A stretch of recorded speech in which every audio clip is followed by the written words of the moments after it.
Bonjour à tous, donc dans cette vidéo, j'aimerais conclure avec vous les halachot, les règles concernant la Tvilat Kelim. Dans les dernières vidéos, on avait parlé du pasouk dans le Sefer Bamidbar, dans Parashat Matot, tiré du contexte de la guerre de Midian, Ar Bemenida Yitrata, du traitement qui était réservé aux objets que les Bnei Israël avaient ramenés du butin quand ils sont revenus de la bataille de Midian.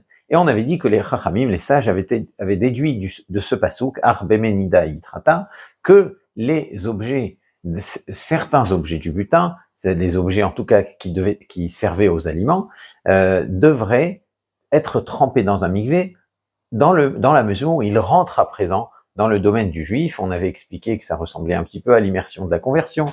On avait expliqué que ça ressemblait un petit peu aux tvilot, aux immersions du Kohen Gadol quand il devait servir dans le Kodesh HaKodashim. Donc à partir du moment où l'objet rentre dans les domaines du juif et est censé servir maintenant à une tâche sacrée, à un service divin, eh bien cette consécration, cette élévation dans la Gdusha devait se matérialiser par l'immersion dans un mikvé. On avait dit que cette obligation concernait les Kele Seuda, les objets qui servent à préparer et à servir les aliments, en métal ou en verre, si ces objets sont en métal ou en verre. Un tel objet, un Keli Seuda, qui serait en plastique, des verres en plastique, des bols en plastique, ou en faïence, ou en bois, sont dans l'absolu dispensés de la tvila. On avait posé la question de certains objets qui étaient composites. Est-ce qu'on doit tenir compte de l'enrobage d'une casserole métallique, par exemple, etc. Et on s'était posé la question des objets électriques. Est-ce que des appareils d'électroménager doivent être trempés au mikvé? Alors, il y a certains appareils pour lesquels ça ne pose pas de problème, on va dire. Le plat qui tourne dans un micro-ondes peut être facilement retiré et trempé au mikvé. On n'est pas obligé de tremper le four à micro-ondes, puisqu'on peut tout simplement tremper le plat en verre sur lequel on va poser les aliments. Donc, ce plat, c'est ce qui est en contact avec la nourriture, c'est ce qui doit être trempé. Pour les robots, les mixeurs, les blenders, etc., eh bien, on peut très simplement tremper le bol qui contient la nourriture. On peut aussi tremper les couteaux qui vont être en contact avec la nourriture. Ce sont les couteaux qui sont en contact avec la nourriture, même si il y a une pièce en plastique qui le relie, qui s'emboîte dans le robot. L'essentiel, c'est ce qui est en contact avec la nourriture. Donc, ça doit être trempé et c'est facile à tremper. Donc, voilà, ça, c'est pour ces objets qu'on peut facilement décomposer et démonter.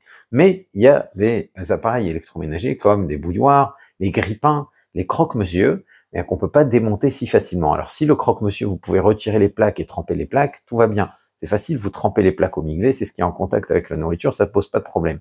Mais certains croque-monsieur ne sont pas démontables. On ne peut pas retirer les plaques pour les tremper au mikvé. On peut pas facilement tremper un grippin. Un grippin, c'est une seule pièce. Est-ce qu'on est obligé de le tremper au mikvé? Après tout, c'est un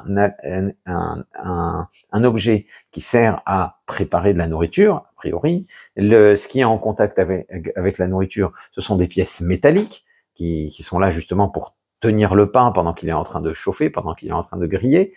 Et donc c'est un Keli Seuda métallique dont ce qui est en contact avec les aliments, c'est en métal, donc ça doit être trempé au mikvé. Donc la question se pose d'un autre côté, tremper dans un mikvé un appareil électrique, c'est risquer des courts-circuits et c'est peut-être risqué de le perdre même. Alors il y a plusieurs pistes qui peuvent dispenser ce genre d'appareil de la Tevila. Vous avez déjà un argument qui consiste à dire que les aliments qu'on met dans le grille-pain sont déjà comestibles. Ils sont pas rendus plus comestibles quand on les a fait passer par le grille-pain ou par le croque-monsieur ou par la bouilloire. Ils sont peut-être devenus meilleurs, on préfère les consommer plus chauds, on préfère les consommer plus grillés, mais la tranche de pain, elle était comestible avant qu'on la mette dans le grille-pain ou avant qu'on la mette dans le croque-monsieur.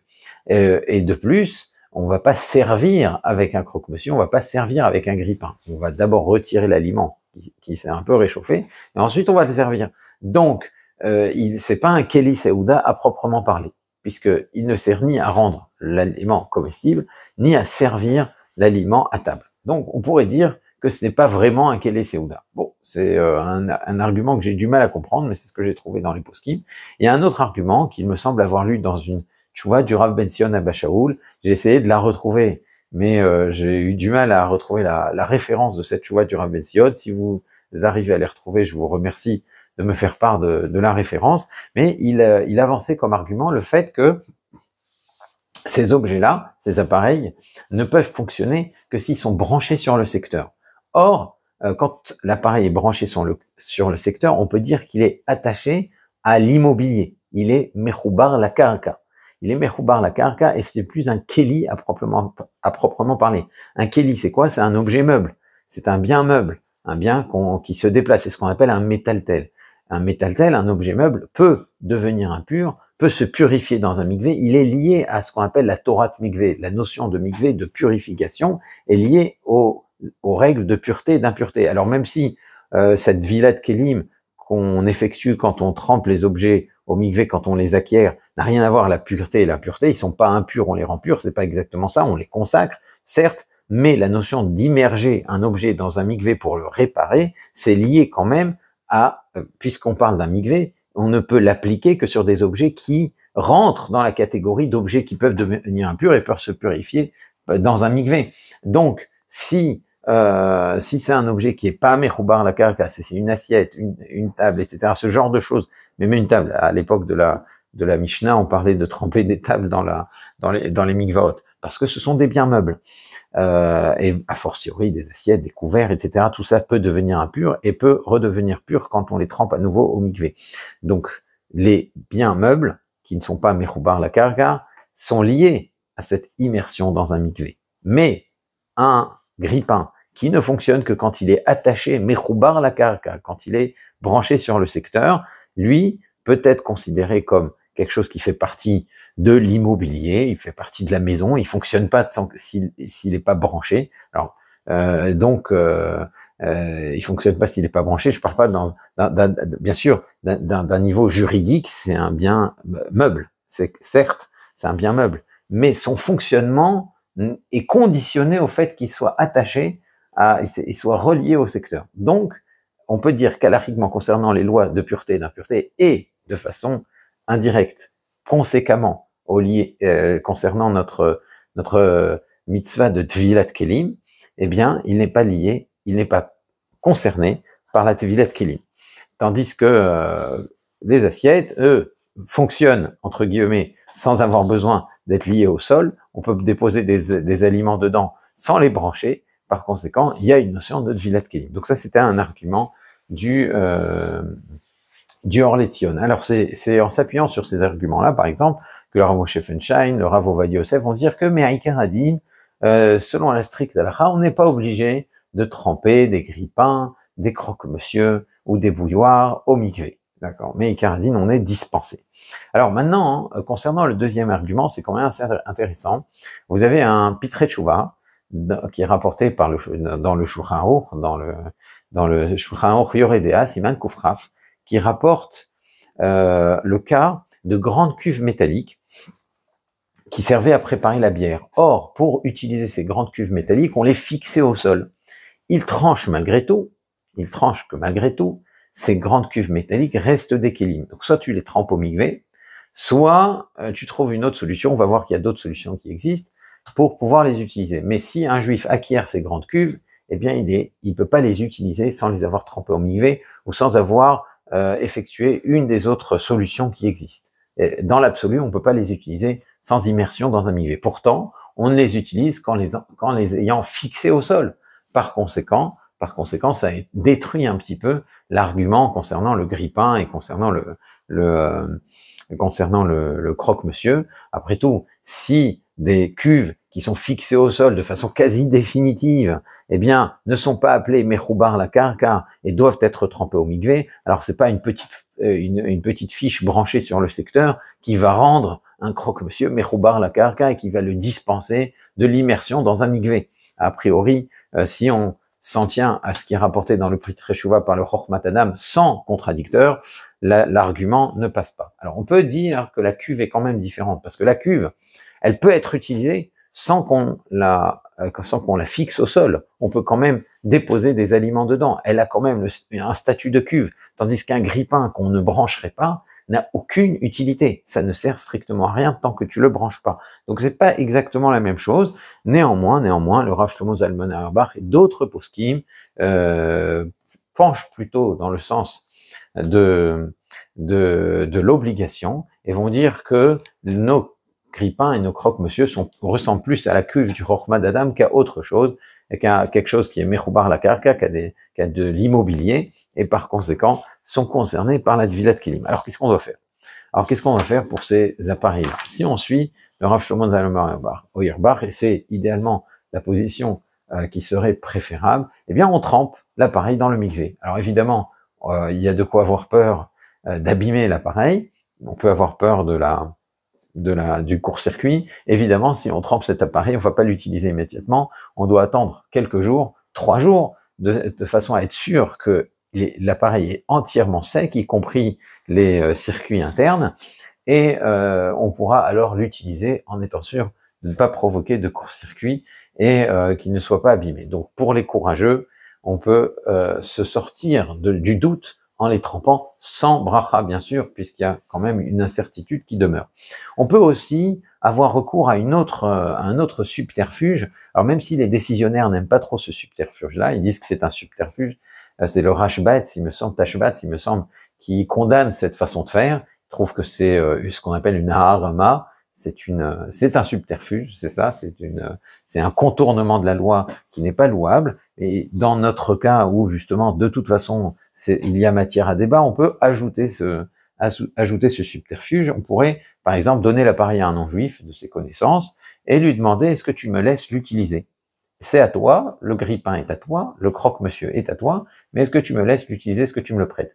Donc dans ce cas-là, il n'est pas rentré dans le domaine du juif, il est dans le domaine du non-juif, et on n'a pas parfaitement le droit de l'utiliser. Bon, maintenant, comme j'ai dit, le Tashbetz n'aime pas trop ce subterfuge, et l'utiliser de façon systématique, c'est un problème. Mais bon, concernant un grille-pain ou ce genre d'appareil où on est un peu dans ce qu'on appelle du Bediavad, on n'a pas vraiment le choix, alors on pourrait peut-être s'appuyer là-dessus. Une autre possibilité serait de demander à un électricien de retirer de l'appareil, le grille-pain ou le croque-monsieur, un composant essentiel à son fonctionnement. Et un composant qu'on retire pas facilement, il faut être quand même un ouman, il faut être un spécialiste, un professionnel pour pouvoir le retirer et le remettre.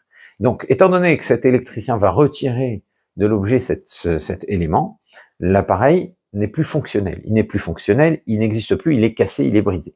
Et on va remettre ce composant, on va replacer ce composant, alors qu'il appartient déjà aux juifs. À ce moment-là, ça voudra dire que l'objet est créé, est terminé, est façonné, alors qu'il est déjà dans le domaine du juif. Donc il n'y a pas cette passation, cette entrée dans le domaine du juif, alors que l'objet existe déjà. L'objet commence à exister, il est déjà dans le domaine du juif. Et étant donné qu'il commence à exister déjà dans le domaine du juif, la Tvilat Kelim n'est pas obligatoire, il n'y a pas de passation, de passage, de changement de domaine, de changement de réchoute. On passe on passe dans le domaine du juif qui obligerait donc à tremper ce Kéli, à tremper l'appareil dans un mikvé. Donc si aucune de ces options n'est présente et c'est beaucoup trop compliqué, c'est pas possible, je trouve pas d'électricien, je sais pas comment le démonter, etc. Eh bien, on pourra s'appuyer évidemment sur les positions les plus permissives de Rav Moshe Feinstein et du Rav Ovadia Yosef. Un autre point concernant la Tvilat Kelim qui manquait, ça concerne la bracha, la bénédiction. Alors, avant de réciter la bracha, donc quand on sait qu'on a un objet sur lequel il n'y a pas de débat, des assiettes en verre, des couverts en métal, etc., sur lequel il n'y a pas de débat, il y a une bracha récitée. Et même si je n'ai que des objets en verre à tremper, on récite aussi la bracha, parce que ça reste au moins une obligation des Rabbanan. Et pour une obligation des Rabbanan, on récite la bracha, comme on le fait pour la Adlakat Nerot, par exemple. Excusez-moi. Donc, comme on le fait pour la Adlakat Nerot, il y a une obligation de tremper des objets en verre, des verres en verre, des assiettes en verre. Et cette obligation est des Rabbanan. Et pour une obligation des Rabbanan, on récite une bracha. Si on a un seul objet à tremper, on ne dira pas le même texte que quand on a plusieurs objets à tremper. Alors d'abord, on se prépare, on met les objets dans le panier, ou bien on se trempe les mains de façon à ce que quand on tient l'objet dans le mikvé, l'eau recouvre la totalité de l'objet, comme on a dit dans notre dernière vidéo, et une fois qu'on est prêt, avant d'avoir immergé l'objet, on récite la bracha. Si on a un seul objet, on dit Baruch ata Hashem, Asher Kideshan Elokeinu Melech Haolam, donc Asher Kideshan Mezotav Vetsivanu Altevilat Keli, on l'a eu au singulier puisqu'on a un seul Keli à tremper. Donc pour l'immersion de cet objet, Altevilat Keli, on remercie Hashem de nous avoir donné donc au moins Midera Banan de tremper cet objet, et on le trempe. Et si on a plusieurs objets à tremper, donc on dit Altevilat Kelim, et on commence à tremper les objets.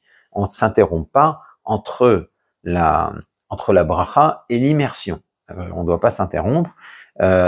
Si on s'est interrompu et qu'on a parlé de quelque chose d'autre qui n'a rien à voir avec l'immersion de l'objet, eh bien, alors là, on devra de nouveau réciter la bracha. Si on a parlé, mais pour dire retire-moi l'étiquette, j'ai oublié d'enlever l'étiquette, et là l'eau va pas bien, ne va pas pouvoir toucher l'objet partout, etc., ce genre de choses. Bedi avad, si on s'est interrompu pour ce genre de choses-là, ce n'est pas grave. Et on n'a pas besoin de réciter la bracha à nouveau. Donc, pour un keli, altevilat keli, pour plusieurs kelim, pour plusieurs ustensiles, altevilat kelim, et ensuite on trempe l'objet jusqu'à ce qu'on soit sûr qu'il n'y ait plus de bulles, que l'objet est entièrement immergé, et une seule tevila suffit. Alors, il y en a qui trempent 3 fois pour la chazaka, ça veut dire que j'ai trempé 3 fois, je suis sûr d'avoir fait ce qu'il faut. Il y en a qui le trempent 7 fois pour la symbolique, parce que c'est une création peut-être, mais en tout cas, ça n'a rien d'obligatoire. Ce qui est obligatoire, c'est de les tremper une seule fois et bien. Donc, on peut, sur la base d'une seule bracha, on peut rester une demi-heure, 1 heure à tremper des ustensiles. Vous verrez toujours avant Pessah des queues dans les mikvaot pour tremper les nouveaux objets qu'on aura achetés, qui sont cachés les Pessah. Mais en tout cas, une seule bracha suffit pour tremper plusieurs objets. Et si on a des objets sur lesquels il y a un doute, par exemple, et d'autres objets sur lesquels on est sûr qu'il y a une mitzvah, par exemple des verres découverts, ça c'est sûr. Et puis après, il y a des ciseaux. Oui, je sais pas vraiment pourquoi je vais les utiliser. Peut-être je vais les utiliser pour arranger les légumes. Dans ce cas, on peut profiter d'avoir récité la bracha sur des objets qui sont astreints de façon certaine à la bracha. Et grâce à cela, avec la bracha, acquitter les autres objets sur lesquels il y aurait éventuellement un doute. Voilà, je pense qu'avec cette vidéo, on aura couvert l'essentiel des halachot de Tvilat Kelim. Si vous avez des questions, n'hésitez pas à les poser dans les commentaires ou dans notre discussion WhatsApp. Et d'ici la prochaine fois, je vous dis à très bientôt. Au revoir.